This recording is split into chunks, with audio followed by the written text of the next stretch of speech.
Well, since this is a minor spoiler review, I can give away at least one big secret. This is not really a shark movie. I know, the trailer, the poster, the interviews, a lot of Megs, a lot of sharks. They are there. The trailer did not lie, but it is misleading. This is very much a Jason film. Jason spends time with Chinese hero man and with young Chinese girl. Apparently that's his daughter. It doesn't matter.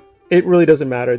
The story is very thin, the plot is very thin. So you might think I'm thinking this is a bad movie, but I think actually this is kind of okay. The plot for the most part is fairly solid, but I think the major problem here is pacing. One great action scene at the beginning, one great action scene at the end, but a lot of middling action scenes spread throughout with a lot of bad jokes. Some good jokes, but really the middle section is fairly, not boring, but it takes its time. Too many scenes are just taking their time, and that's fine. We want to build characters, but the problem is if you're going to do a character study, these characters should be really weird or individualized, and Jason is just playing himself, being kind of a biblical, mythical, eco-warrior. He's playing himself. It's just a more environmental slant, pro-Chinese slant. I do appreciate some creativity here. For instance, usually you're going to have really sexy Asian women wanting the white hero man. They don't do that. There is some racism. The black guy, of course, does a lot of silly physical humor. I think for the most part, it's balanced. I think Ben brought some really visual pizzazz in a few scenes,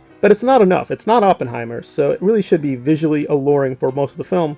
Only a few scenes are really visually arresting, but when the sharks do show up, they are menacing, they are powerful, but there's not a lot of blood, so it's not scary, it's not bloody, it's not even exciting because the bad guys are very thin, they're very stupid, the goons do what goons do, they just shoot stuff. It's not an insanely exciting film, it's just a very nice, leisurely paced Jason film. If you're a big Jason fan, you'll like this. If you're not that much into Jason, if you've already seen Fast X, you probably don't need to see this, just catch it on DVD or wait for it. But I appreciate it for what it was. It's a nice character study, but again, it could have been restructured to be a great film. As it is, it's above average. I'm going to give this a 7 out of 10.